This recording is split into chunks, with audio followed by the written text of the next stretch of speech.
ओम शांति। 15 जून 2025 की अव्यक्त महावाक्य। Revise date 30/11/2005। हेडिंग: समय की समीपता प्रमाण स्वयं को हद के बंधनों से मुक्त कर संपन्न और समान बनो। आज चारों ओर के संपूर्ण समान बच्चों को देख रहे हैं। समान बच्चे ही बाप के दिल में समाये हुए हैं।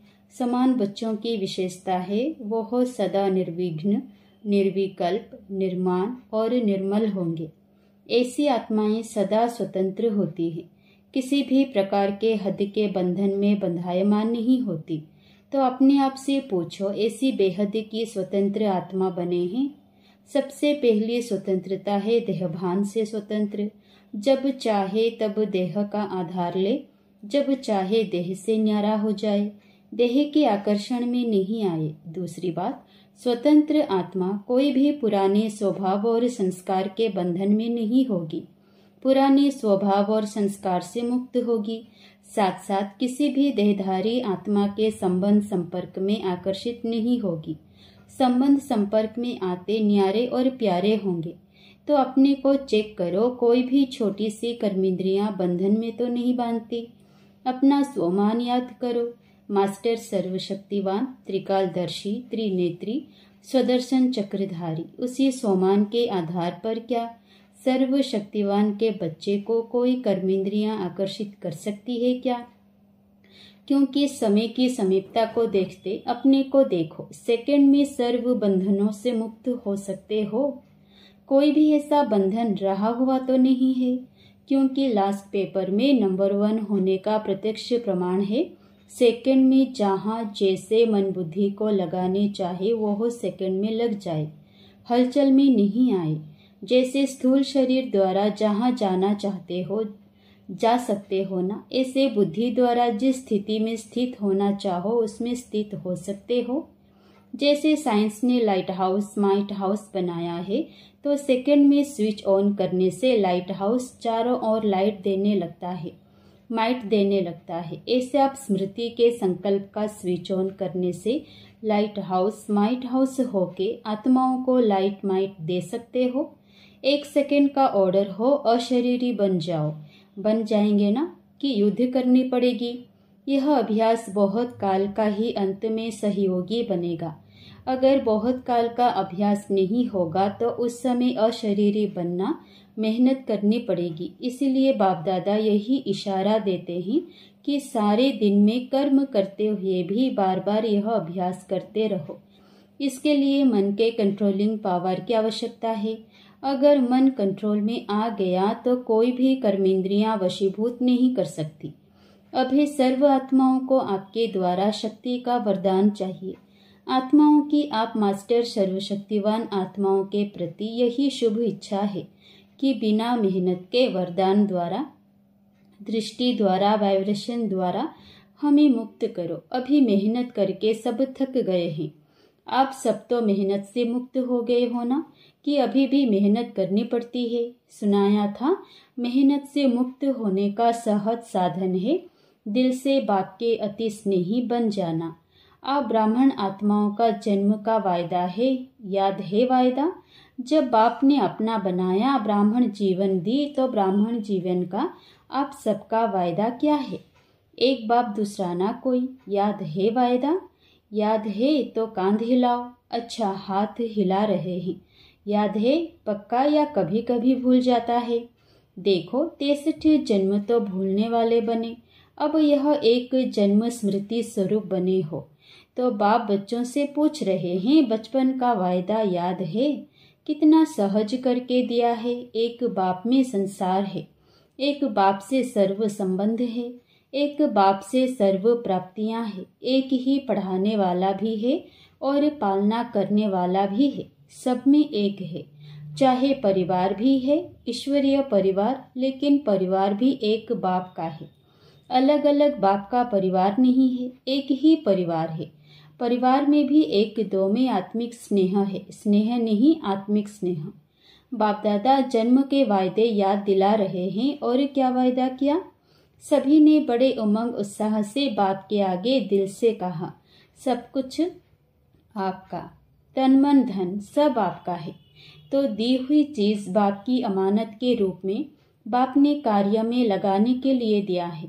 आपने बाप को दे दी है ना, या वापस थोड़ा थोड़ा ले लेते हो? वापस लेते हो तो अमानत में खयानत हो जाती है।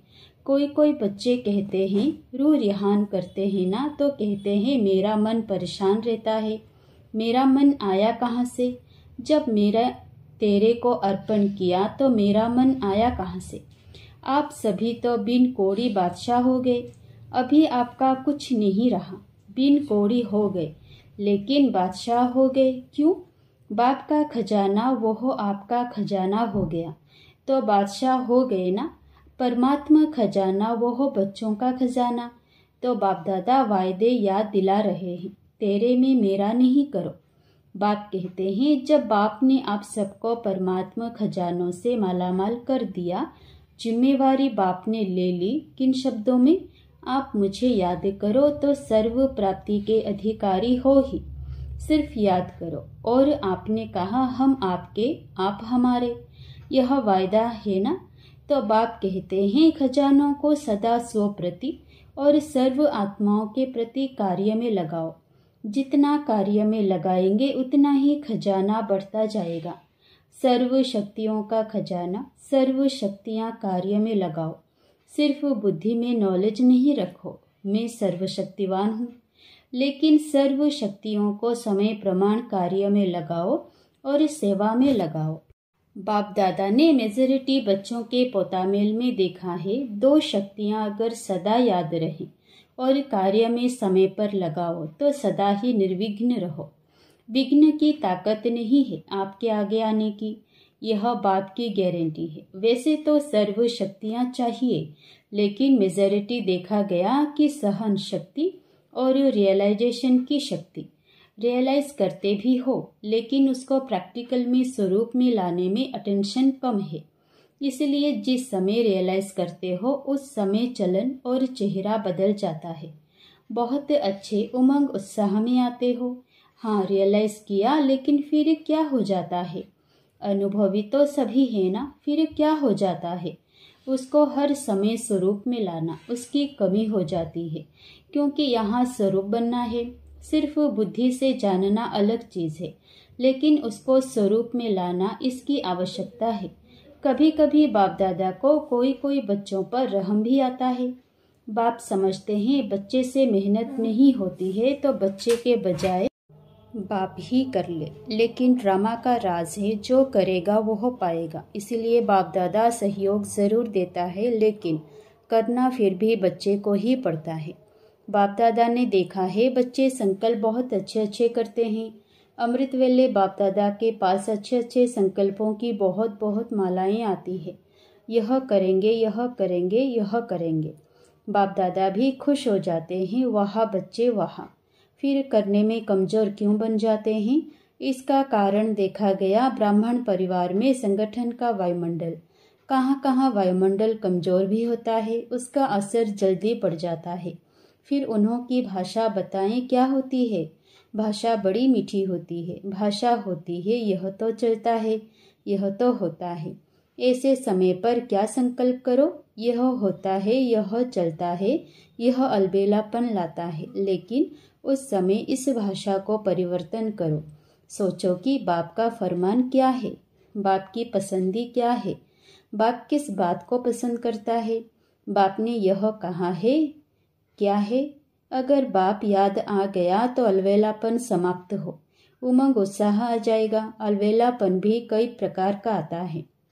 आप लोग आपस में क्लास करना, लिस्ट निकालना। एक है साधारण अलवेलापन, एक है रॉयल अलवेलापन। तो अलवेलापन संकल्प में दृढ़ता लाने नहीं देता, और दृढ़ता सफलता का साधन है, इसीलिए संकल्प तक रह जाता है, लेकिन स्वरूप में नहीं आता। तो आज ये क्या सुना? वायदे याद कराए हैं ना। वायदे इतने अच्छे करते, बाप दादा वायदे सुनकर खुश हो जाते हैं, लेकिन जितने वायदे करते हो ना उतना फायदा नहीं उठाते। तो बाप दादा यही चाहते हैं, पूछते हैं ना बाप हमसे क्या चाहते हैं? तो बाप दादा यही चाहते हैं कि समय से पहले सब एवर रेडी बन जाओ, समय आपका मास्टर नहीं बने, समय के मास्टर आप हो। इसलिए यही बाप दादा चाहता है कि समय के पहले संपन्न बन विश्व की स्टेज पर बाप के साथ साथ आप बच्चे भी प्रत्यक्ष हो। अच्छा, जो नए नए बच्चे आए हैं मिलने के लिए वो हाथ उठाओ, बड़ा हाथ उठाओ, लंबा। अच्छा, बाप दादा नए नए बच्चों को देख खुश होते हैं कि भाग्यवान बच्चे अपना भाग्य लेने के लिए पहुंच गए हैं। इसलिए मुबारक हो, मुबारक हो। अभी जो भी नए बच्चे आए हैं उनमें से देखेंगे कमाल कौन करके दिखाता है। भले आए पीछे हैं लेकिन आगे जाके दिखाओ। बाप दादा के पास तो सब रिजल्ट पहुंचती है। अच्छा, डबल विदेशी अच्छा है।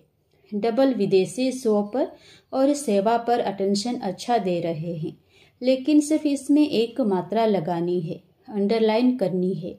जो परिवर्तन का संकल्प लेते हो और अच्छा उमंग उत्साह हिम्मत से लेते हो, सिर्फ इसको अंडरलाइन करते जाओ। करना ही है, बदलना ही है, बदलकर विश्व को बदलना है। यह दृढ़ता की अंडरलाइन बार बार करते जाओ। बाकी बाप दादा खुश है, वृद्धि भी कर रहे हैं और सेवा और स्व के ऊपर अटेंशन भी है, लेकिन पूरा टेंशन नहीं गया है। अटेंशन है, थोड़ा बीच बीच में टेंशन भी है, वह समाप्त करना ही है। बाकी हिम्मत अच्छी है, हिम्मत भी मुबारक है। सभी जो भी बैठे हैं बाप सहित आपको हिम्मत की मुबारक दे रहे हैं, ताली बजाओ। अच्छा, आप तो यहाँ बैठे हो, लेकिन बाप दादा को दूर बैठे बहुत बच्चों का याद प्यार मिला है और बाप दादा एक एक बच्चे को नैनों में समाते हुए बहुत बहुत दिल की दुआएं दे रहे हैं। चाहे भारत से चाहे विदेश से बहुत बच्चों की याद आ रही है, पत्र आते हैं, ईमेल आते हैं, सब बाबा के पास पहुंच गए हैं। अच्छा, बाप दादा एक सेकंड में अशरीरी भव की ड्रिल देखना चाहते हैं। अगर अंत में पास होना है तो यह ड्रिल बहुत आवश्यक है, होना है तो यह ड्रिल बहुत आवश्यक है। इसलिए अभी इतने बड़े संगठन में बैठे एक सेकंड में देहभान से परे स्थिति में स्थित हो जाओ। कोई आकर्षण आकर्षित नहीं करे। अच्छा, चारों ओर के तीव्र पुरुषार्थी बच्चों को सदा स्वपरिवर्तन और विश्व परिवर्तन की सेवा में तत्पर रहने वाले विशेष आत्माओं को, सदा ब्रह्मा बाप समान कर्म योगी, कर्म की कर्मेंद्रियों की आकर्षण से मुक्त आत्माओं को, सदा दृढ़ता को हर संकल्प, हर बोल, हर कर्म में स्वरूप में लाने वाले बाप के समीप और समान बच्चों को बाप दादा का दिल की दुआएं और दिल का याद प्यार स्वीकार हो और नमस्ते। दादी जी से तंदुरुस्त हो गई, अभी बीमारी गई। बीमारियां महारथियों से विदाई लेने के लिए आती है। अंदर ही अंदर कर्मातीत बनने की रिहर्सल कर रही है। दादी जानकी कह रही हैं, दादी बेफिक्र बादशाह है। आप फिक्र वाली हैं क्या? आप भी बेफिक्र। दोनों ही पार्ट अच्छा बजा रही हैं। देखो, सबसे बड़े ते बड़ा जिम्मेवारी का ताज पहनने वाली निमित्त तो बनी ना। यह सब साथी है। आप लोगों को देख के उमंग उत्साह आता है ना। अभी क्या नया करना है? बाबा ही कुछ प्रेरणा दे। बाप दादा ने सुनाया कि हर वर्ग का गुलदस्ता जो माइक भी हो और माइट भी हो, सिर्फ माइक और संपर्क वाला नहीं, संबंध में भी नजदीक हो, ऐसा गुलदस्ता निकालो। फिर वह ग्रुप निमित्त बनेगा सेवा करने के। वह माइक बनेगा और आप माइट बनेंगी। उनके जिगर से निकले बाबा, तभी प्रभाव पड़ेगा। उन्हों को संबंध में नजदीक लाओ। कभी कभी होता है ना, तो नशा थोड़ा कम हो जाता है। संबंध संपर्क में जहाँ भी आवे वहाँ संबंध और संपर्क रहे तो ठीक हो जाएंगे। अच्छा, वरदान, सदा श्रेष्ठ और नए प्रकार की सेवा द्वारा वृद्धि करने वाले सहज सेवाधारी भव। संकल्पों द्वारा ईश्वरीय सेवा करना यह भी सेवा का श्रेष्ठ और नया तरीका है। जैसे जवाहरी रोज सुबह अपने हर रतन को चेक करता है कि साफ है, चमक ठीक है, ठीक जगह पर रखे हैं, ऐसे रोज अमृत वेले अपने संपर्क में आने वाली आत्माओं पर संकल्प द्वारा नजर दौड़ाओ। जितना आप उन्हों को संकल्प से याद करेंगे उतना वो संकल्प उन्हों के पास पहुंचेगा। इस प्रकार सेवा का नया तरीका अपनाते वृद्धि करते चलो। आपके सहज योग की सूक्ष्म शक्ति आत्माओं को आपके तरफ स्वतः आकर्षित करेगी। स्लोगन: बहानेबाजी को मर्ज करो और बेहद की वैराग्य वृत्ति को इमर्ज करो। अव्यक्त इशारे: आत्मिक स्थिति में रहने का अभ्यास करो, अंतर्मुखी बनो। ज्ञान के मनन के साथ शुभ भावना, शुभ कामना के संकल्प सकाश देने का अभ्यास। यह मन के मौन का या ट्रैफिक कंट्रोल का बीच बीच में दिन मुकर्रर करो। जितना अंतर्मुखता के कमरे में बैठ रिसर्च करेंगे उतना अच्छे से अच्छी टचिंग होंगी और उसी टचिंग से अनेक आत्माओं को लाभ मिलेगा। अच्छा, ओम शांति।